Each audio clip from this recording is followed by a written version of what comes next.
What up, Buckeye Nation? Welcome to the Buckeye Boys, where we talk about college football with real fans. I'm your host, Devan, and I'm going solo tonight just for a little bit here. Melo tried getting on, a little bit of internet problems again. He's working those out, so hopefully this week we get that figured out. Tony, Curse Designs, will probably be joining me here shortly, but in the beginning, y'all are stuck with me. I do apologize for that, but luckily for me, dude, the Buckeyes went in and dominated. So I ain't got no problem at all sitting here talking about what I saw. And the other plus is I got y'all in the chat, man. Dude, this is a family, bro. Scoop family, Buckeye Boys family, Ohio Pod family, Buckeye Nation, man. I know I was stoked, dude. I actually lost my voice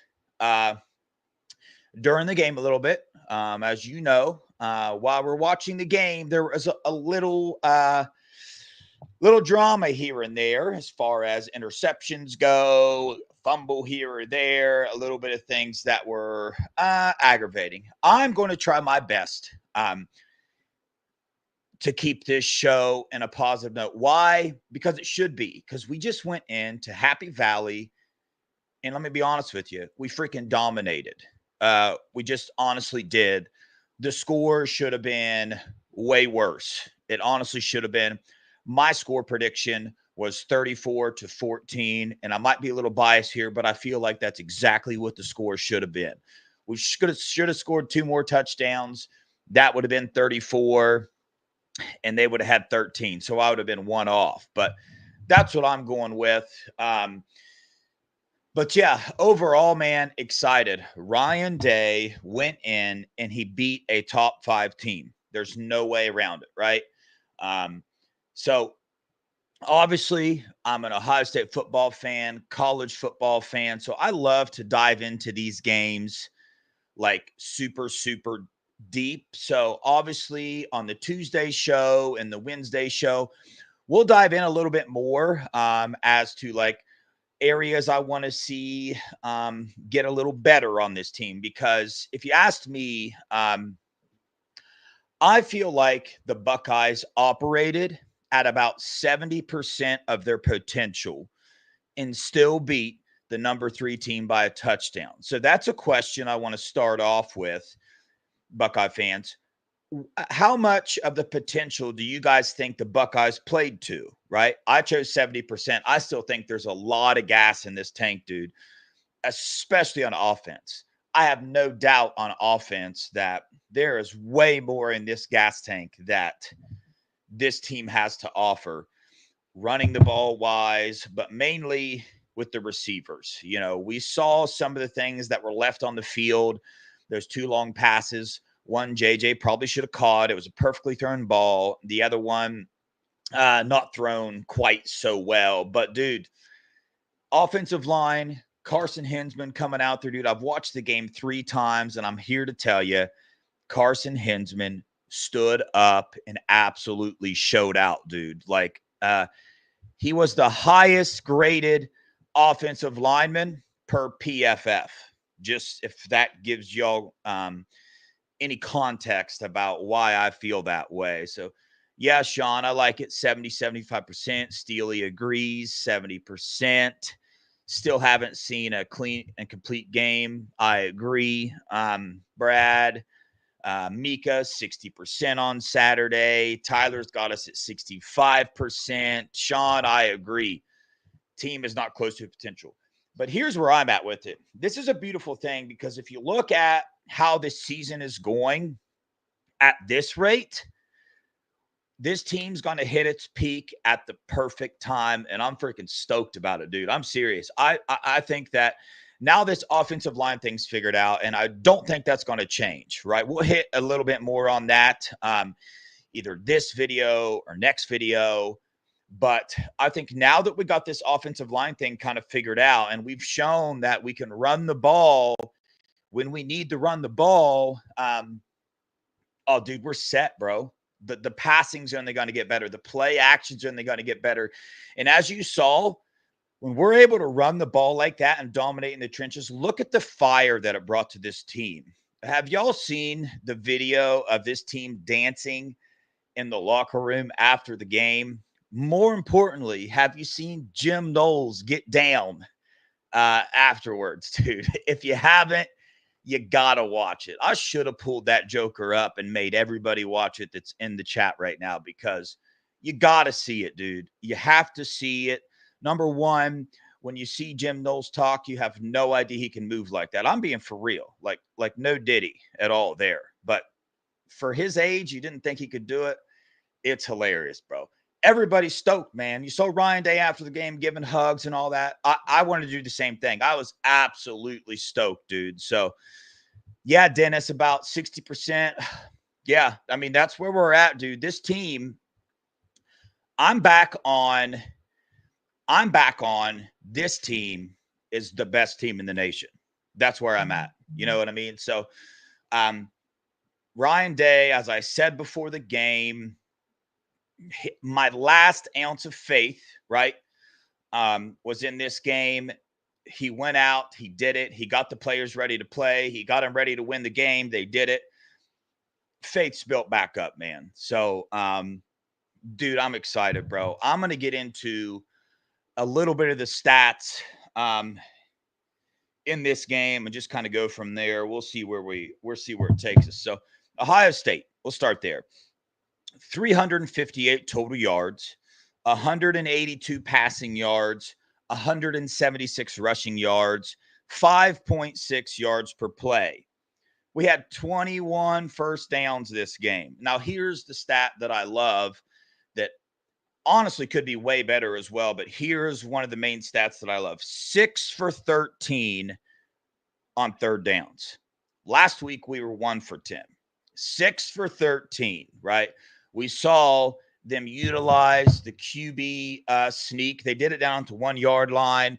Will Howard said what I said last week, that I feel like our QB sneak is averaging like 5 yards per play. So I thought that was absolutely hilarious. But yeah, we are 1 for 1 on fourth downs. The old Jelani Thurman, dude. I'll get into that a little bit later in the show too. But Jelani's showing up and showing out. A little bit of bobble here and there, but he caught the freaking thing. And the only thing that's going to do is build his confidence. Yeah, and as we know, Scum went out and they lost yesterday. They did surprise me a little bit there for a minute, kind of staying in the game a little bit with their defense, shutting them down a little bit. But ultimately, I knew the end result was going to be exactly what happened. So, yeah. We had 64 total plays. We had 2 punts. We only had 2 penalties for 15 yards. So that's another aspect of this offensive line. What is up, Melo? What's good, bro? Bro, I think it's working, dude. You ain't freezing or nothing. I know I had to drive a little bit down the street, man. I didn't leave far enough out of my neighborhood. So I went to the park near my neighborhood, and they had the same issues as my house. Yeah. So I drove down the street. I'm like in this like Kroger parking lot. Well, you didn't miss much. I heard everything. I was listening while I was driving. Okay, cool. Yeah, good. Just kind of voicing my excitement. I'm in the middle of the stat breakdown. Yep. And I stopped because I want to hit on this. 2 penalties for 15 yards. So again, praise for the offensive line. They went into Happy Valley and never got one freaking penalty, dude. No holding calls. There was probably a few that got missed, but same on the other side. I think way more got missed on the other side than our side as far as holding goes. But yeah, dude, we obviously had the fumble. We obviously had the interception, and we had the ball for 31 minutes and 29 seconds. So those are the stats on our side of the ball. We'll go to their side. We held them to 270 total yards. 150 passing yards, 120 rushing. They averaged 5.1 yards per play. They had 15 first downs. They were only 3 for 11 on third down efficiency. Huge. That's Yeah. huge. 1 for 2 on fourth down efficiency. We saw the fourth down stand on the goal line. Freaking huge, dude. They had 4 punts. They had 5 penalties for 45 yards at their home stadium. So do you think we had them a little bit flustered? They had no fumbles. We obviously had the Iggy interception, which he had to have in that moment, or I was going to lose my cool on him, just to be honest with you. So he did it, though. He did it, bro. Yep. Time of possession, 28 minutes, 31 seconds. So, Melo, Yes, sir.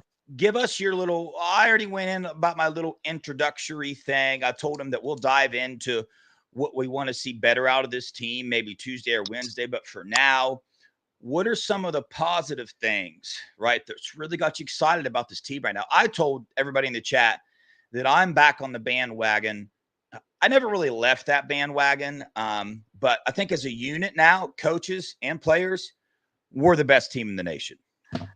So for me, the crazy and the most scary part is our team still hasn't played a complete game. Yep. Let me mention this real fast. Sorry. Yeah, go That's another big point we hit on. I said that we operated at about 70%. People in the chat put their marks as well. We're at 60, 70. I think we operated about 70%. So I like you brought that up. Yep. So, I mean, that's the scary thing, man. We also, and Will played his worst game as a Buckeye easily. And we left so many points on the table that we should have had. The O-line, man, I am massively impressed with this O-line. And who would have thought? All you had to do is insert Carson Hensman and everything's going to change. Like, he's an elite blocker, whether it's in the run game or the passing game. He has to be on the field. And I don't, unless Josh Simmons makes some miraculous recovery, that's the starting five that we need to roll with. We need to we're playing Purdue, so I want some of the young fellas to get some snaps. I want to see Luke Montgomery get some snaps because, I mean, what happens if another injury happens on the O-line? He needs that playing time to get a rhythm and to develop in a live game setting against other people that aren't wearing the same uniform as him. I like that they played Edric Houston. They played K-Mac early. They played K-Mac. K-Mac was getting meaningful snaps in the second quarter, the beginning of it. It's almost like they were listening to us about play the young guys. And Yeah. I love it. I think our defense is easily the best defense in America. I don't think that's a question to it. And Davison Igbinosun has the interception of the year thus far. So I am pleased. I wanted to hug Chip and Ryan and do a group hug. And I love how Jim Knowles was moving. He actually had some rhythm for an old man. And I tip my cap to Jim Knowles and LJ and everybody on the defense because they rectified everything we were complaining about. And hopefully they maintain this. Yeah. Yeah. For the most part, I mean, after the game, I stated that the one thing that made me the most happy about this game, and I know it might sound crazy, is the way they handled rotations, right? Yes. Now, I'll get into that deeper in another video on Tuesday or Wednesday, but am I still satisfied with the rotations? No, I'm not. But was it way better? 100%. I mean, K-Mac only got 10 snaps, but still, they left him and Hero in on the goal line stand, bro. And now we see that all these people out there that want to say the coaches don't trust these players or they can't play up, they just got proven wrong. I mean, Right. the Buckeye boys have been telling you now for quite some time that that's just a baloney statement to make. That the coaches don't trust these players or that they're not good enough to come in. Well, I beg to differ. Hence, start at the 3-yard line. Our backup defensive tackles held them out of the end zone. Our backup defensive tackles. So, do the coaches trust them? Yes. Are they good enough to play at Ohio State? Yes, they are. So, I think that answers that question. Yep. All right. So, just to dive into something a little bit, I am going to read the snap counts here and give people a little bit of PFF grades type stuff. Now, I'm not big on PFF grades, but it is a talking point. I mean, there's nothing else really like it out there as far as grading these players other than people's opinions. So we'll go down through them. So they got Iggy as the highest rated defender for that game. And he played 46 snaps out of 55 defensive snaps, by the way. So he played most of the game. And I'd be hard pressed to be against the old that he didn't just absolutely ball out, right? He did. Because yeah, we stopped the run, and their receivers had 3 catches on the entire night. So hats off to the secondary. Ty Hamilton, second highest rated PFF. He played for 49 snaps, so he was only out 6 snaps of the game. That's still a little iffy there, but Ty Hamilton played his butt off, bro. Go Right. back, watch the film. He absolutely killed it, dude. Lathan Ransom killed the game, bro. Did not look injured to me at all. So I was really looking at that, looking to see. But it was awesome to have him back. Not that I don't trust our backups, but he just got more experience. You know what I'm saying? He's just better with it. And he played 53 snaps, so dang near the whole game. Then we had Caleb Downs, 55 snaps. JT up there, bro. He shows up for Penn State. He played really, really well. Then K-Mac, Curry, Cody, Tyleek Williams, Jordan Hancock, Denzel Burke, Kenyatta Jackson, Mitchell Melton, and Jermaine Matthews. The rest of the players, Sonny, Lorenzo, Hero, Edric, Jack, CJ, and Arvell, didn't really grade QLs for PFS, but some snap counts to keep an eye on. Arvell Reese, 17. CJ Hicks, 2. Edric Houston, 6. Hero Canoe, 4. Lorenzo Styles, 4. Sonny Styles played the entire thing. Mitchell Melton, only 4. Kenyatta Jackson, 15. Caden McDonald, 10. Caden Curry, only 5. So, defensive side of the ball, that's a little bit of information for you. So, we can dive into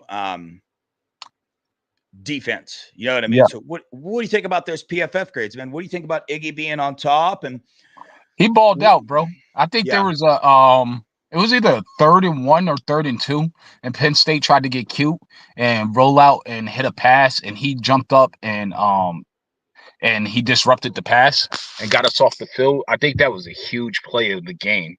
Our whole secondary balled out.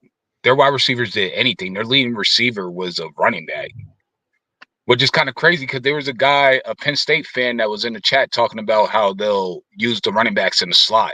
So I guess he wasn't lying. I didn't really see them go out to the slot. I think most of it was just like rollout passes and stuff and swing passes. But for that, we took out Tyler Warren, which I thought we would. I thought we could shut him down. I don't think he was a huge mismatch for our defense in terms of our athletes.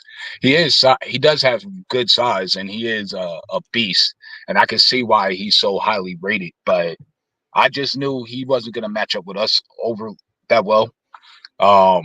Drew Aller, he played better than I thought in terms of the run game, but he didn't do a whole lot in the passing game. Our defense played lights out how I really thought they would. The only question I ever had coming into this game was the O-line, and they balled out. And what I said was, if our O-line holds up, it's a blowout game. And technically, it should have been a blowout. We blew some easy touchdowns we should have had.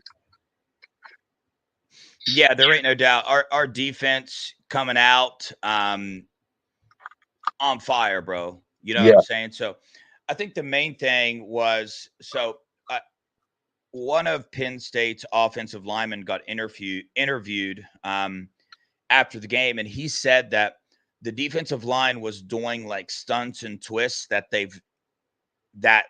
Penn State did not see them do at all on film. So brought something new to the table, man. We did something different, and we really jacked up their offensive line in regards to that. But yeah, dude, Tyleek and Ty, and I want to ask you this, dude, because this is kind of getting to me a little bit. So we had 11 pressures and four sacks, but there are still people complaining, of course, like always, that that we didn't get enough pressure on Penn State. And I don't really know the average pressures to get on a quarterback during the game, but I was pleased with the pressure that we were getting on Allen. Now, was I pleased with the finishes and the letting him run up the middle? No, not at all. We did miss some tackles there, but we threw him off in that regards. Yes. So Emily, I'll do my best here to explain this. I don't have anything to pull up. I learned what these were from over there on Scoop and watching Kirk teach us what that is. But what it is pretty much, you got a defensive tackle beside each other or defensive ends. Any of them can do it. They each are assigned a gap in front of them. And normally this is the simplest way I know to explain it. Normally when they say hike, defensive tackles, defensive ends, they just go straight into their gaps they're supposed to cover. Well, instead of going straight now, they'll twist, they'll switch gaps. So the defensive tackle will take the defensive end's gap and the defensive end will come on the inside, or vice versa with the defensive tackles.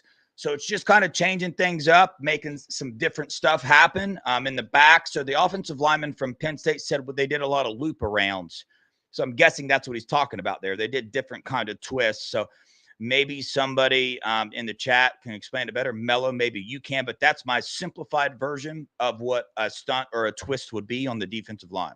Yeah, basically what Devan said is basically attacking a gap you're not supposed to attack, and one might slant down, and so like a defensive tackle might slant towards the outside of, let's say, the left guard's shoulder, and then the DM will rotate and hit the inside shoulder. So that way they're confused on who they should block. It messes up their gap protection and their identifications. And they were having stunts where sometimes a linebacker will blitz a hole that the D tackle or the DN is supposed to go in, and the DM will go into another hole, or the DM will drop out completely. Jack Sawyer did it a couple times in the game. Mm-hmm. So basically it creates a lot of confusion on the O-line, which makes them think, which slows them down. And we've been talking about when you're overly thinking and you're slowing down, it lessens your athleticism. And doing that against this athletic defense, which I believe is the most athletic defense in the country, that's a nightmare. And it's no wonder, like I told Dev, I had no fear of them ever scoring a touchdown. I really didn't. Even in the goal line, I felt the whole time we were going to stop them and they weren't going to get in. And that's exactly what they did. This is the best defense in America, and it's not even debatable. Yeah. Yeah, Emily, that my goal is to become smarter at this. I would say I'm in the middle of school when it comes to football. So I'm really into watching film and stuff. So yeah, and Melo talked about the one time where they dropped Jack Sawyer back, and what that did is that's when Cody Simon got a sack, because what they did is they dropped Jack back to cover. They sent the defensive tackle around to cover Jack's gap, and they sent Cody up the defensive tackle's gap that he was supposed to cover, and he blitzed that gap, and he absolutely destroyed him. So yeah, that's something that a lot of people have been calling for. They did it for the first time in the Nebraska game. And Melo, if you remember, we were talking previously that we expected them to be way better at that this game. Mm-hmm. Now you ask yourself, were they? 100%. They were way better this game, but we still see areas that they need to get better on. And specifically, I mean, it's the linebackers. The linebackers need to be able to cover a little bit more, and our defensive tackles got a little loose with their gap schemes. We got to pause because Cody Simon played his butt off. That dude was everywhere. I meant linebacker. That's okay, what I meant. But we'll talk about that Tuesday. Yeah, we'll talk about Tuesday. Yeah. So to continue on the defense, a couple standout players. For me, you said one, Cody Simon. Dude, he's coming into his own, bro. Yeah, he is coming into a serious linebacker, dude. The dude is that you're seeing his speed now. You're seeing why he's like on all those athletic lists in the Woody. He's in the top 10 of every single one of them. You're finally seeing that come out. he's building more confidence is what he's doing. He knows the reads he's making is better, and he's watching his film clearly because he sniffs stuff out really, really good. And that's probably one of the main things with the linebackers, being able to see what they're doing in the backfield and making your read and trusting it and going, and having that confidence to make it. So we're seeing Cody Simon do that. Caleb Downs is still just an absolute, there was a certain play when I was starting to get mad at him because I'm like, dang, bro, why'd you do that? Why'd you cut inside so much? Then he just turned, chased him down, grabbed his foot, tackled him. And I was just like, dude, this dude is so fast. And you know who they're comparing him to now? You know who Joel Klatt compared him to on the Troy Polamalu. Yeah, Troy Polamalu, bro. So I could actually kind of see that, to be honest. I know. Yeah, it's kind of a good comparison. I don't think people realize how important it was getting Caleb Downs. There's a reason Kirby. So down here in Georgia, where I live, they were throwing this around like he only went to Ohio State for the money, like he was looking for an apartment. All of these things that were untruth. Their beat was pushing it. Their podcasters were pushing it. They were swearing it, and they were getting mad at me because I was calling them out for it. His dad said he wanted to commit to Ohio State when they left, but he couldn't call Coach Day because they were on the flight back to Ohio when they left here. So they had to wait. And during that time, every member of the coaching staff from UGA was calling his phone. They literally were cursing him out for not picking UGA. And you can see why. If you go look at that UGA defense and why Kirby wanted Caleb so bad, that defense would be completely different. Our defense would be completely different without Caleb. First off, it allows Sonny to move down closer to the line. And yes, he's having a little bit of issues, but he's just going to have to work through that. And he's a young linebacker, basically. And you see Lathan and him are just lethal together. They also allow Denzel and IGB to play a little more freely and to know that they got that help over the top. But in the run game, that guy is just instinctual. He flies to the ball. He fills the hole. And yes, he started on the inside, but he's so athletic. What he did with that is he took that lane away. So he forced the receiver, you're only going one way. And then he took his angle. He switched his angle because he was expecting him to go that way. Because if he comes at me, I'm taking his head off. And he made that tackle. He is ridiculous. He is by far the best safety in America. It is not close. Yeah, there's several plays where the dude plays two positions, where he literally is covering his duties and also somebody else's duties on the field. And during that foot tackle, that was one of them. So yeah, well, you'll see that in the film if you go back and watch it. But I was about to bring up, so the other thing about Caleb Downs is you kept hearing the announcers and you hear everybody talking now. Why wasn't their tight end involved more? Where was Warren? Where was Warren? Well, they stuck Caleb Downs on him all night, which is why you saw that, man. You saw him not being to him, and he was still productive. He was productive when Caleb Downs wasn't on him, but Caleb Downs mirrored him the whole time. So the defensive scheme, Jim Knowles, yeah, dude, you got it. You know what I'm saying? You did your thing. Interesting stat, by the way, to let everybody. Interesting fact. I did not fact check this, but I'm going to assume that it's true. Penn State did not score an offensive touchdown. That's the first time in 10 years. And also, their offensive coordinator, genius, has only been held, there's only been a couple times where they haven't scored a touchdown where he hasn't as the offensive coordinator. Jim Knowles just did it. You know, the last person to do it to him, you know who it was? Jim Knowles at OK State. Yeah, Jim Knowles at OK State. So we found Andy's kryptonite, Jim Knowles, man. So it's crazy, man. Like the Oregon game, yeah, I was very upset at the defense, but look what we've done, man. This is how you know you have a great coach, a coach that can go out, make a mistake, but then turn it around. And you can't deny that's what he's done. You can't deny that the defensive coaching staff has came together and they've figured some things out. Now I just hope and expect that trend to continue. Hopefully Yeah, these. they set the standard. They Mhm. changed the standard. They set a new bar, and that's the expectation from Buckeye Nation. And the coaching staff knows how we are as a fan base. Like that's what we're going to expect. Every single game doesn't matter if it's UGA, Texas, Oregon, Purdue, Northwestern. We want that same level of standard. Except in Purdue, play the young guys, let the older guys get rest. Like seriously, they should get 10 to 15 snap counts. I don't care if it's a close game. We're still going to win. If we need them to come in, throw them in, but let them rest and heal up and get ready for the big push. So my last defensive player of the game, Cade McDonald. Dude showed up and showed out, bro. In his 10 snaps that he had, he changed the game. In the 10 snaps that he had, he changed the game. So now what I want to do first, Melo.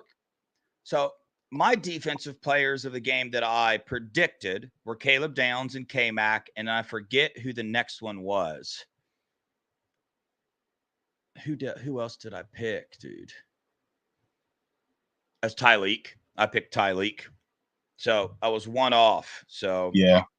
I think but I picked who I pick. I think I picked JT Burke. And did I pick Sonny? I can't remember. We need to Or start writing that. We need yeah, to we start. gotta write it down. I don't We remember got who to I start picked. writing that down. Yeah, because I don't think I picked Tyleek either. I think I picked Iggy or Burke. I can't remember which one. I Now don't know. I'm pretty sure you did pick Tyleek. I picked JT and Burke. I know that. Yeah. Because you took Caleb. Well, JT balled out. I don't care Yeah, he did. what anybody's got to say about him. The dude balled out, bro. Oh, I Him. took Kenyatta. That's who it was. Kenyatta, JT, and Burke. That's what I was about to get to. So let me tell you something about these backup defensive ends that get in. Caden Curry, Mitchell Melton, and Kenyatta Jackson. Mitchell Melton, the 4 plays he was in, go watch him. He had a very good play. Caden Curry, when he came in, had a very good play. Kenyatta Jackson had a couple of them. He got half a sack with JT. He just don't stop. They just have different motors, man. Kenyatta doesn't stop on the play. Curry doesn't stop on the play. And Mitchell Melton, dude, every time I see him on the field, I'm very impressed with Mitchell Melton. I just am, dude. I don't know. He just looks like a defensive end, dude. He's just real quick and his bend is good. So I don't know what your thoughts are there, but that's the other thing I wanted to bring up is watching those guys come in. When they came in, they made plays, and that's what you need out of these rotations when they come in. They came in and they did their job over and above, if you ask me. I absolutely agree with you 100%. And Mitchell Melton's just a natural pass rusher, if that makes sense. Like, it's like in his blood. It's like he woke up, he was born to just pass rush, and he's really exceptional at it. I'm really pleased with how they rotated. I'm gonna be honest with you. Um, I'm impressed with the coaching staff's ability to adapt. And this is why I was always on the Ryan Day hype train and hope train, because I felt like he will identify something and fix it, except when it comes to his best friend. But everywhere else, that's what he does. And it seems like all the rest of the coaches are getting online. You see Fry put Carson Hensman in. They said Carson said that they had a long chat, which I'm sure it was about maybe the podcast. This is just us speculating. It's not something we know, but about him not playing because of a stupid podcast and it's hurting the team. But O Block is back. O Block is back and it's here to stay. And I can't wait for more of it. And I can't wait for the rematch against Oregon and at Indy. But we Oh still yeah. got to handle business. We still got to take care of Indiana, which is seeming like they're going to be a problem. But I think they might be a little fraudulent. But that's just me.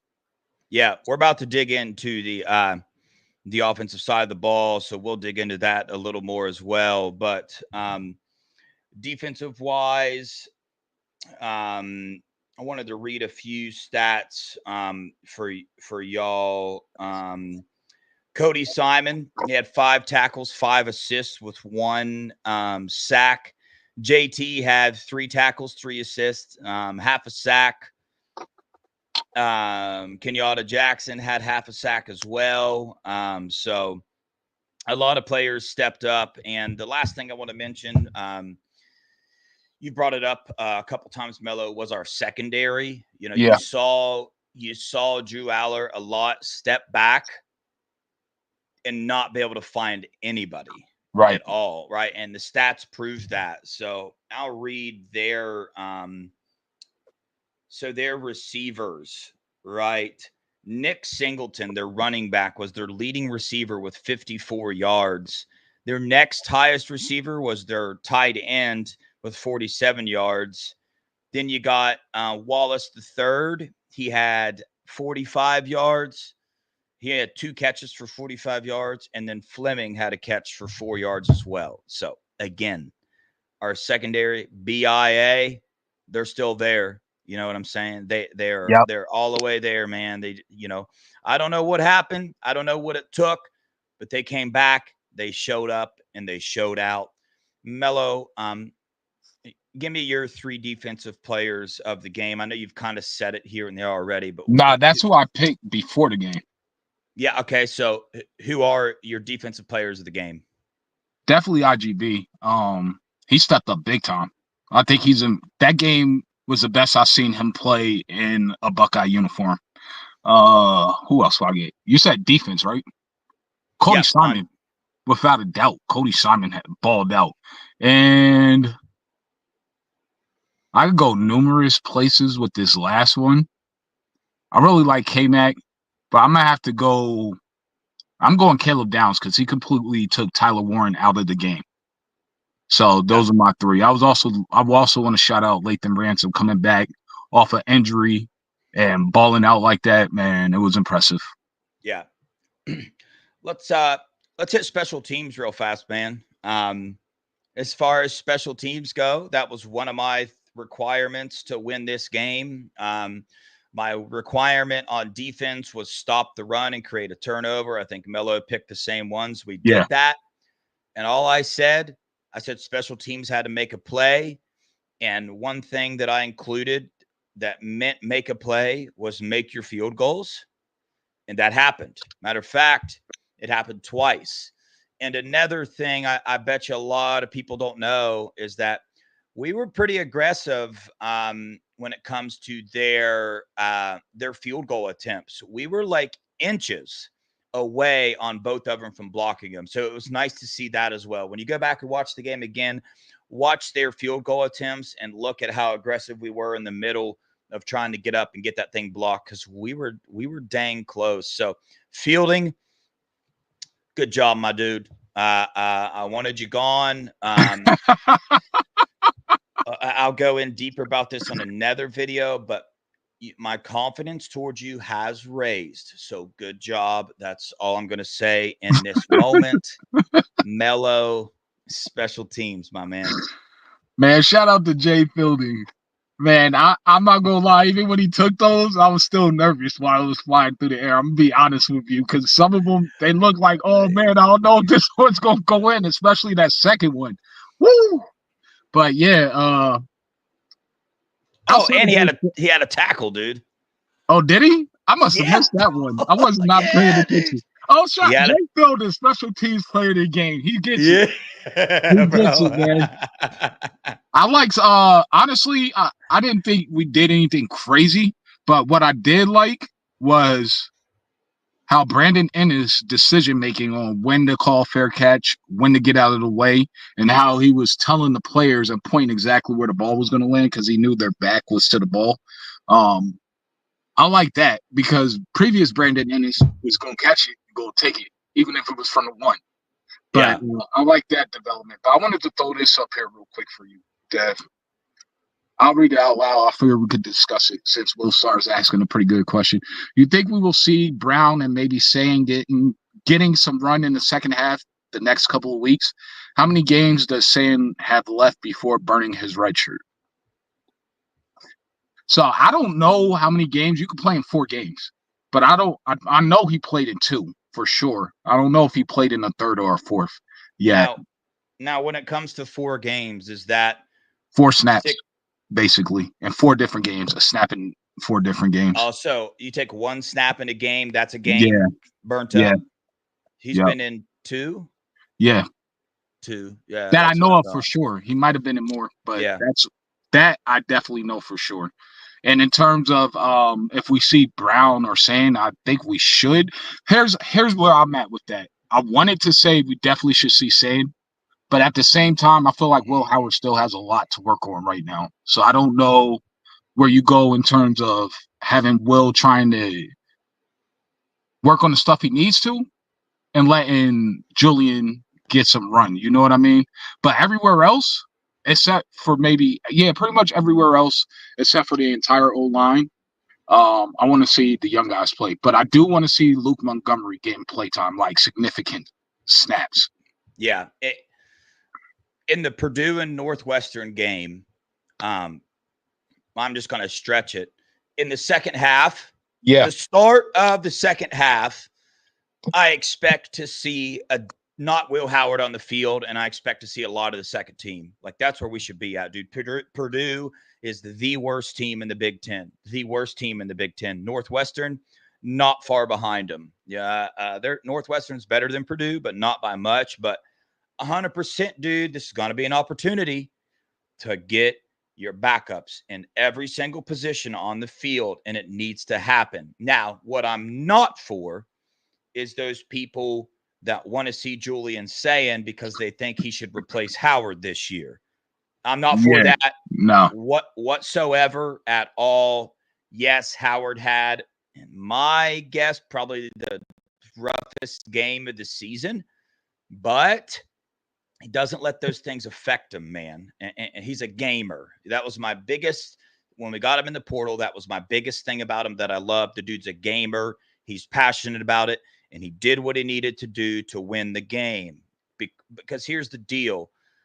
He had the fumble. He had the missed pass to Carnell Tate. But in the same sense, all the other stuff that you saw, it wasn't on him.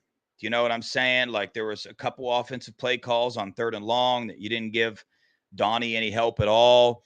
And then the path to JJ automatically slowed down because he probably just assumed that it was going to be short.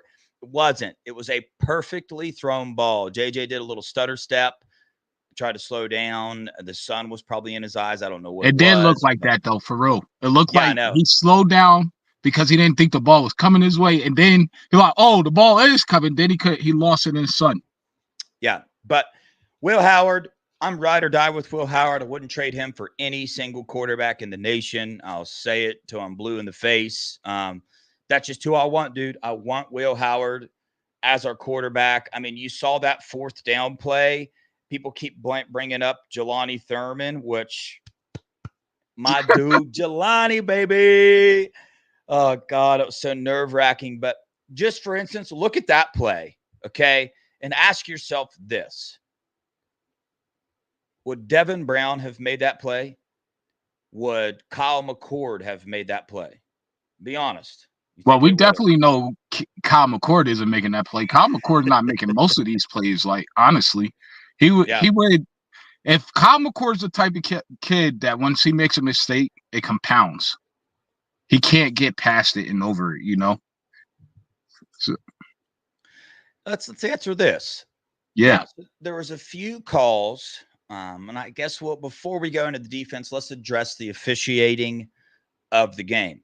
First off, let me state that this year's officiating has been the worst college officiating of all time. It's absurd. It's ridiculous. Don't know what's going on. But I loved the way this game was called. There were several calls that could have not went our way, but let's address the one that Steely asks us about. Do we think that was a fumble? He's addressing the Quinshawn pass over. Now, on X, I saw somebody bring up the Clemson game, right? Didn't they overturn a fumble call in the Clemson game when we played them? I think it was Yeah. 2019. 2019. Yeah. Jeff Okudo knocked the ball out of T. Higgins' hands and returned it for a tutty. And they overturned it. Yeah, they overturned it. So if you base it off of that, that was 100% an incomplete pass because that's what they ruled in that game. So that's what we're going with. That's a tough one, man. You know, you could go either way. In my opinion, No, I do not think that was a fumble. I think it was an incomplete pass based off of the rules and based off how they normally call stuff. But the call went in our favor. Melo, what do you think? I agree 100%. Was not, he did, you could tell he didn't have complete control of the ball. He didn't even turn to go upfield yet before he got hit. He didn't even get more than 2 steps down. Yeah, he It got was not one a step. fumble. Yeah. It was not The other fumble. the other thing about it is you got to understand when you're watching these replays that they always want to replay, even the targeting calls, they do it in slow motion. Okay. Right. So when you look at it in slow motion, yes, it's obviously going to look like Quinshawn has the ball for a long time. The film is moving slower, hence slow motion. So I think that was a good call. They missed a lot of holding, man. Jack Sawyer got held like crazy on a lot of plays in that game where he was very close to getting a lot of pressure. JT was as well. Our offensive line did a little bit of holding as well, but I think they missed a lot of holding calls there. So there's a complaint. I love they let the secondary play. I love it, because there could have been some calls there, but I just love the way they called that. But the one that had me a little bit aggravated was obviously the Will Howard fumble out of the back of the end zone. And my thing there is that it was called a touchdown on the field. Okay. Obviously wasn't a touchdown, but where's the video evidence that they have that's proof that the ball went over the pylon? Now, if I'm being honest, do I think the ball went over the pylon? I do. Right. But where's the proof? Okay. The announcers were saying that they didn't need proof when it came to this call. It was up to the judgment of the replay official. Explain that, Melo. What's your thoughts on that call? I can't explain that. I thought it was the right call, to be honest with you. I thought it did go out the back. I thought it was touchback. My question is, why didn't Will Howard put 2 hands on it? And if you're not, then you better use that other hand to stiff arm the guy off of you. But you have to put 2 hands on it, and you got to hold that ball high and tight. So it is what it is. It hurt at the moment, but it didn't cost us the game. It's a learning moment. And that's what you like. If you're going to make mistakes, make them while you're still getting that W.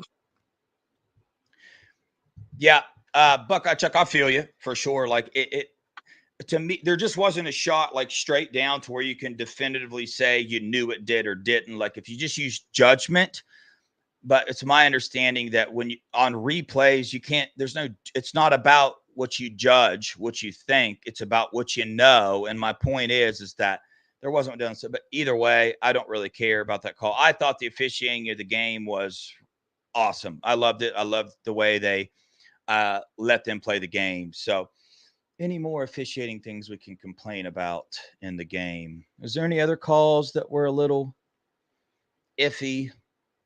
I don't think so. Right. I'm glad they gave Iggy the interception because it was an interception. So great call. Yeah. Glad they caught that. Yeah. So let's move on to offense. But before we do that, we've got somebody that's going to join us to give a few of their quick thoughts on the game. Curse Designs. Tony is in the building. What up, Tony? How you doing today, man? Good. What's up, bud? Oh, not too much. Not too much. Appreciate you coming in, dude.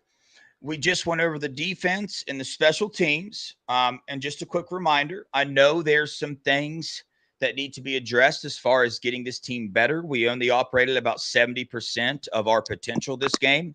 But defensively, what are the things that you love to see out of this team this game?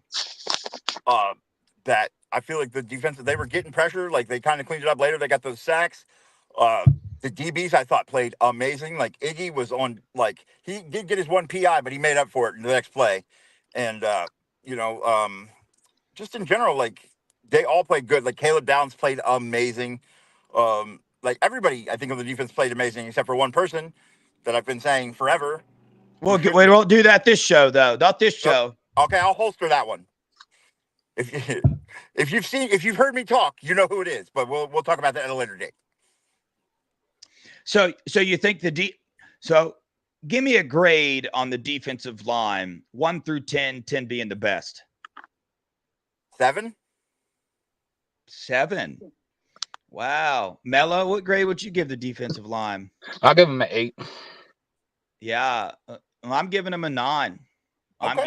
I'm giving the defensive line a 9. They're not getting a 10 because they didn't make it home. Dang, Mika Hard gave him a 6. Chat, defensive line. I gotta get some people's perspectives on this. K. Harris an 8. Okay. All right. Tony, secondary. What are you grading them? I'd go 10. I give them 10. I think they played amazing. Like, given their previous performances, 10 for sure. Okay, Melo. I'm gonna give him a 9.5. Okay. I'm giving him a 10. I thought that was a very, very good performance. Last one, linebackers. Tony, what 1 out of 10?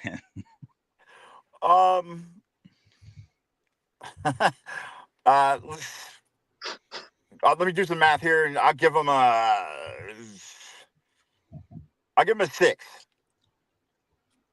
give him a 6. Yeah. 2/3 of them I'd give a 9. But I know. Man, I already see Melo. We're saving all this for the next thing, but I'm like, I would have asked why 6, but I'm not gonna ask it. I'm gonna hold on. I shouldn't even ask, but we're there already. So let's go ahead and do it. Okay, Harris is giving linebackers a 7. Will Starr is giving him a 7. That's why I'm giving them a 7. And listen, so when I give ratings, there's a couple things, but my main 2 things are what they do on the field and what is their potential, right? What do I think? What do I know they can do? So linebackers, they get a 6.5 for me. Cody Simon gets a 9.5. And we'll leave it at that. So, all right. So let's move on to offense. Melo, you've said it a lot. Story of the game, offensive line, baby. But mainly, I don't know, dude. Carson Hinsman and Donnie on the left tackle. What he did, insanity, bro. If you know football, if you complain about the couple sacks that he gave up, which is kind of rightfully so, but you don't really know football. Dude, especially for that guy. Golly, dude. Yeah, bro. So, people don't realize how elite Abdul Carter is. He's a top 3 linebacker in all of America. Yeah. Oh, look. Hey, chat's already getting ahead of us. They're just grading the offensive line already. A 9. Oh, I'm giving the old line a freaking 9.7. An 8, a 9, an 8. Yeah, so I guess we'll just start off with the grades and we'll talk about them. Tony, what do you give the offensive line? I give him a 9.5. And the half point goes to fire Justin Fry. We're grading the players as a unit on the field. The offensive line gets a 10 out of 10 for me. They get a 10 out of 10 for me. Now I know you can argue, well, Devan, they gave up 2 sacks. Nah, bro. They ran it 11 straight times at the end of the game, just smacked from the 1-yard line. Yeah, I mean, they gave Happy Valley the double birds the whole night. It was freaking awesome. Yeah. Buckeye Chuck will address this on another show, but we're not going to talk about it right now. You're going to get 3 thumbs up over here. All the way across the board.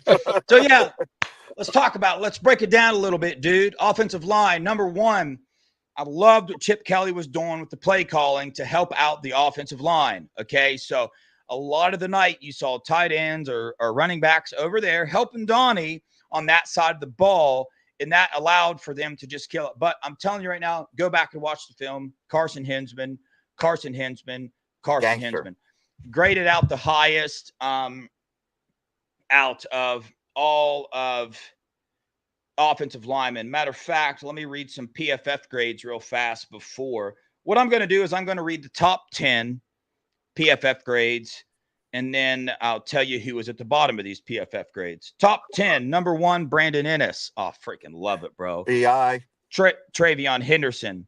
Number 3, y'all ready for this? I don't think you are. Jelani Thurman. Number He caught that ball 17 times. Number 4, Will Howard. Number 5, first offensive lineman on the list, Carson freaking OG Hinsman, dude. Number 6, JJ. Number 7, Quinshawn. Number 8, Josh Fryer. Boy, that dude a right tackle, homeboy. That dude a right freaking tackle. Number 9, this is going to just blow your mind.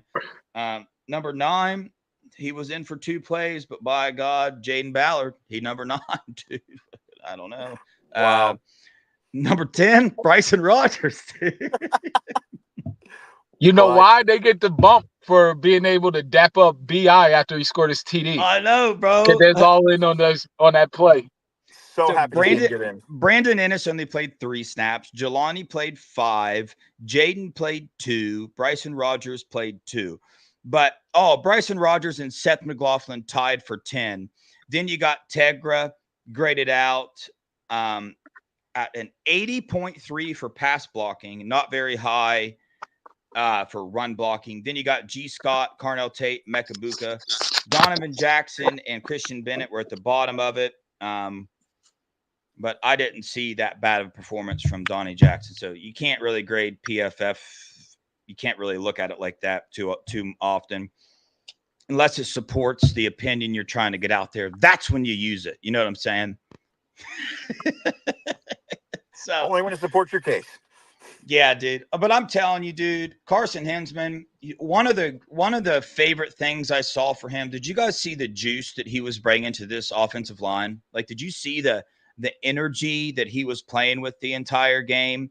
And then you go watch the run blocking, dude. The dude had some pretty serious blocks. I haven't broke down the film like that yet, but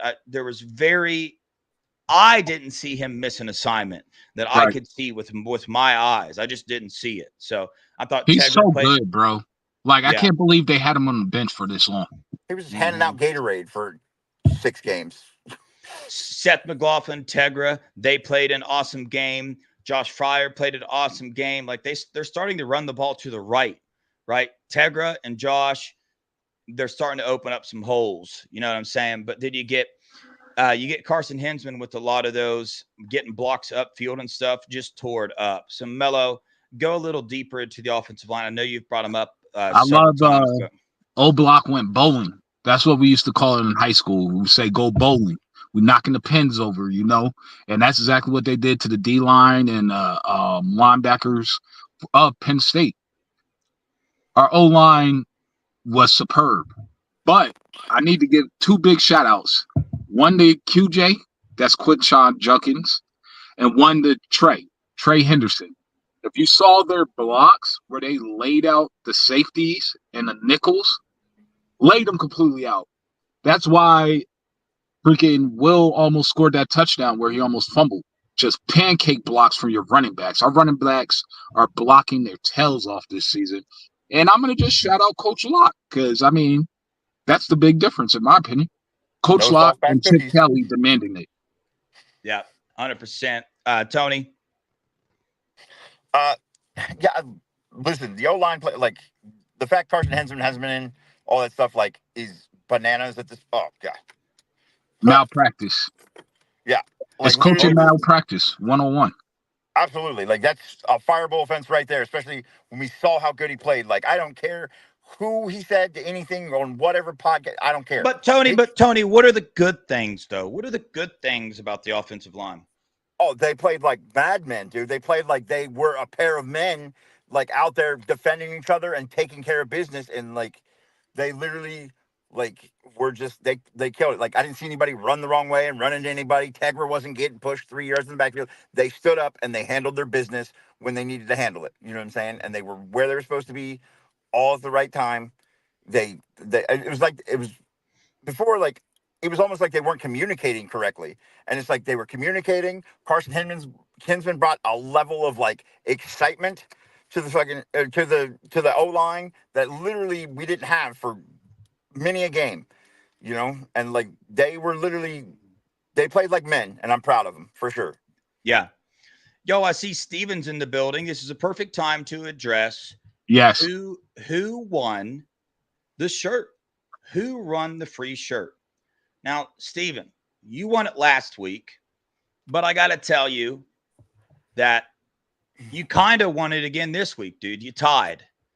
You tied Taco. Ken Taco and Steve, they tied. They were within 5 points of estimating. I think Taco said we would have 21 points, and Steve said we would have 19. So that's why they tied there.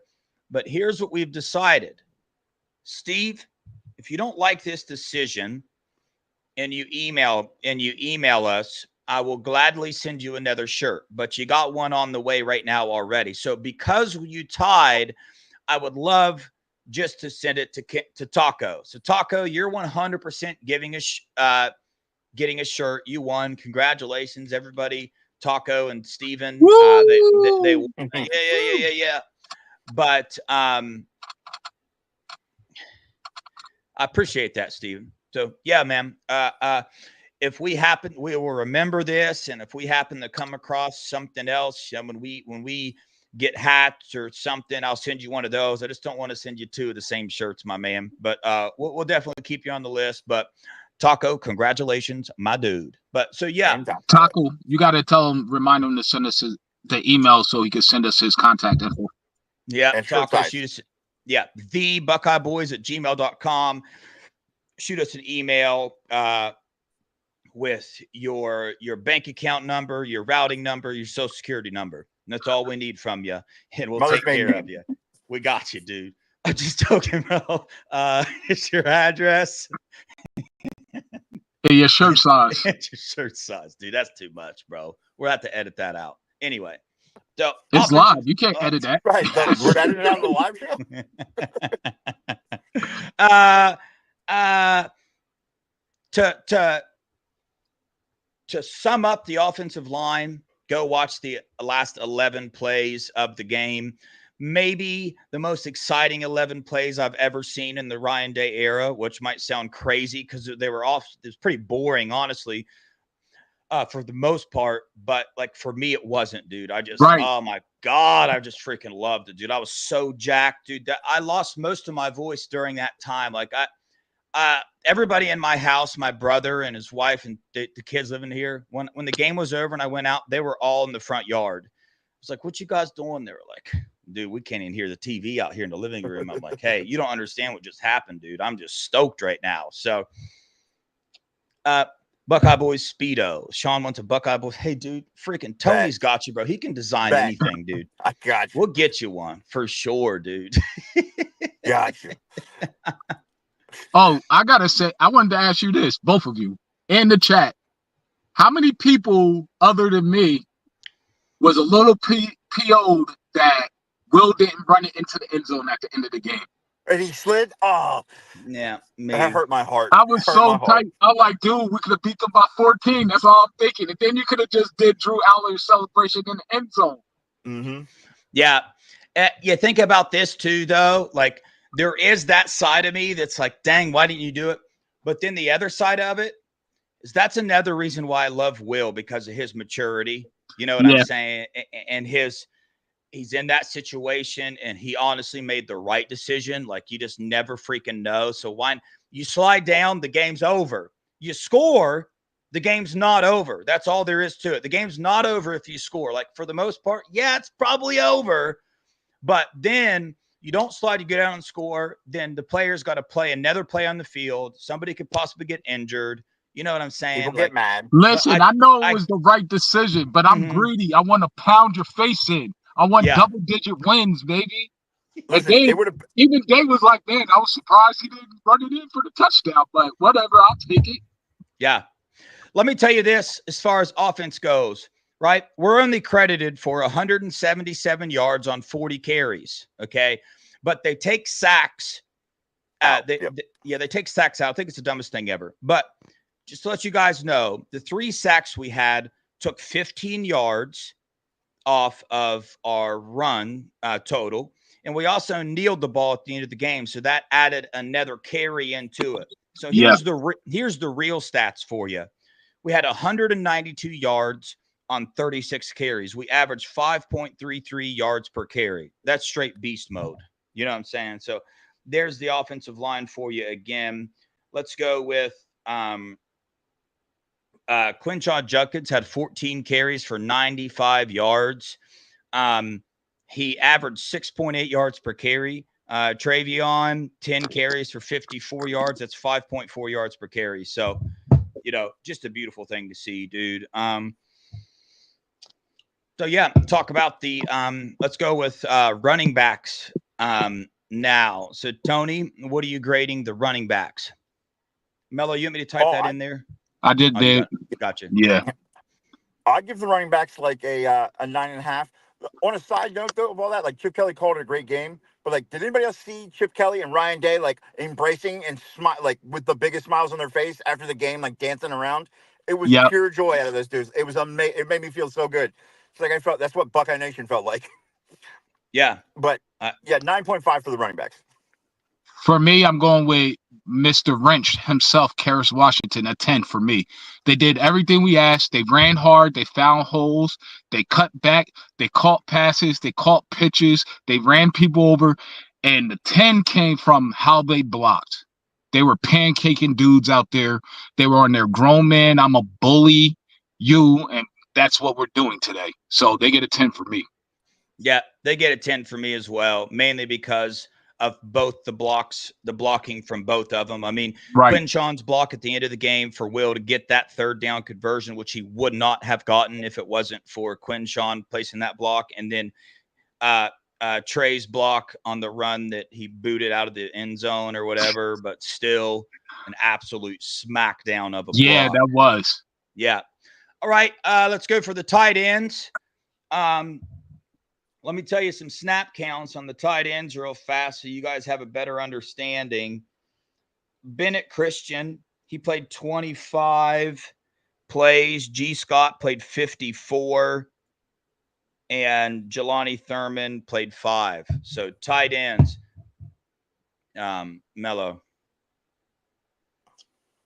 That's a tough one. If you haven't rewatched the film, you know what I'm saying? So honestly, if we want to skip grading them and just talk about them, because to grade a tight end in a game like this, you really gotta like rewatch it and pay attention to the tight ends. Like you really do. So what was your thoughts on the tight ends?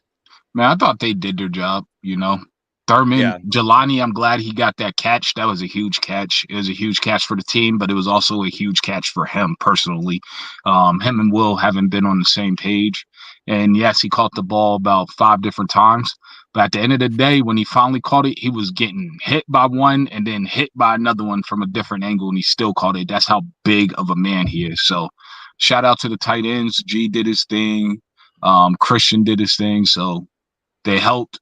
My favorite thing about them is that they helped Donnie out a lot. You know what I mean? They lined him up over there, and they gave help with Abdul Carter. So that was my favorite part about it. Yeah. Tony? No, I agree. I think they were very solid. I think they were one of the last missing pieces for us to play a complete cohesive game. And I think they brought it home when they needed to. And they weren't like super over the top, crazy good, but they were not bad like they've been. And like seeing Jelani catch that, like as soon as they said his name, I was like, oh my God, I can't believe Jelani made a catch 17 times. Yeah. So there's that. The Jelani catch, 19-yarder on a 4th down. That was huge. I mean, you can get on him for bobbling it, but ultimately he caught it. So you really can't. The dude caught the ball. Would love to see him get some more snaps. They had their moments. They had their moments for sure, but we'll address the tight ends on a different video. I did go back and watch. There were some things that need to be addressed, but they got the job done enough to win the game, and I'm just stoked about it. So let's hit on Will Howard, man, before we go any further. I'll start with Will Howard. Obviously, missed a throw and had the thing out of the back of the end zone. But like I said before, dude's a gamer. You love the fact that he can come right back out, throw an interception, get down 10-0, and then come out, drive down the field and score. So, I mean, ultimately his decision-making throughout the game, I was impressed with. His throws that he made, his reads that he made. I thought that, He did what he needed to do to win the game. He brought some juice. He brought some emotion to the offense, and he did what he needed to do, man. And I'm just expect him to get better and better as the year goes on. That pass to JJ was a perfect throw to him, like I said. So I'm going to give Will Howard an 8, but maybe that's because I think his potential, dude. I think he can just play way better, and he said that in his press conference. So I mean, that's nothing new. Melo. I'm going to just be honest. Just off his quarterback play, I will give him, if I was just basing it off of quarterback play, I would give him a 5.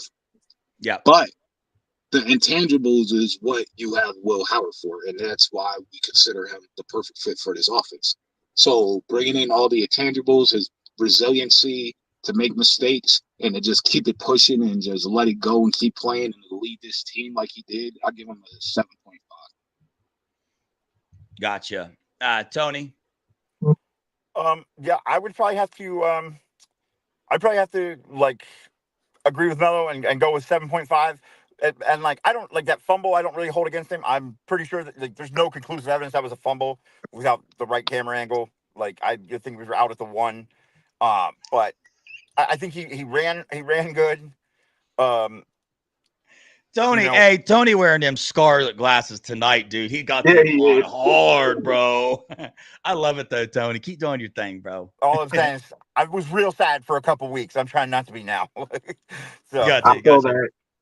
Yeah, like listen, I've always liked Will Howard, and maybe I've been like too much of a cheerleader for him, but like I think he did great and fucking I don't know. I think he was awesome. Freaking. Sorry. It's all right. Yeah, man. So, overall got the job done. We are running a little bit over, but we're going to hit the wide receivers real fast. I know Scoop, B. Moses got his show going on right now. So let's hit the receivers. Let's wrap this thing up and let's get on over there and support our YouTube family. Melo, hit us with the receivers. Receivers. Woo, this one's kind of hard, man. I'm going to be honest, but I'm going to give them a 7. JJ dropped that wide open one, but then like Tate had one that was just poorly thrown. Emeka caught a beautiful one. And then obviously Ennis. I'm gonna give them actually an 8.5 because they played the young guys. Yeah. I'll give them an 8.5 just for the rotation factor. Yeah, Tony. Yeah, I'll probably give him a 9, like especially just because we finally saw BI get in there, and like, we've been rooting for that forever. And yeah, I mean, other than like a couple like little mishaps, the JJ ball and all that stuff, or whatever, like that wasn't Will Howard's fault. Like, I think they played amazing, and they there were some beautiful schemes, and they caught some beautiful balls. Yeah, I'm going with an 8. They had some really good blocks. Brandon Ennis coming in, scored a touchdown.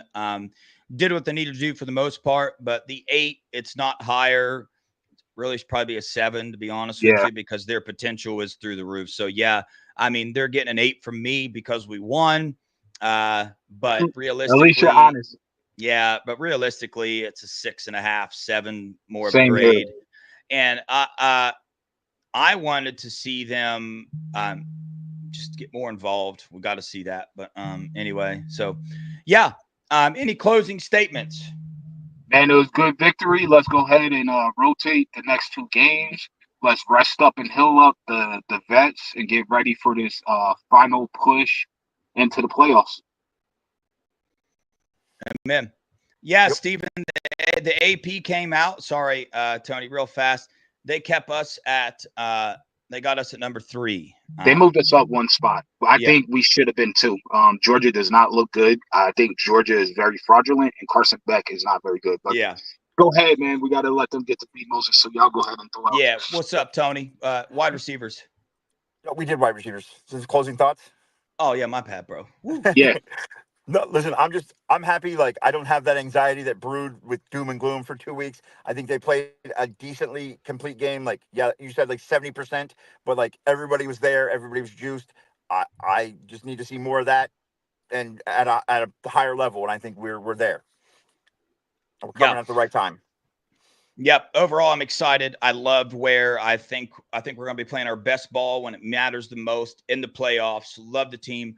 Also, love the support from y'all. Appreciate you showing up tonight. Please don't forget to like and subscribe. Shoot a comment down below. We will respond to you. If you want to come on the show, you know what to do. Shoot us an email. Don't forget about our November 29th 6-hour live stream for the game. We got a lot of heavy hitters coming.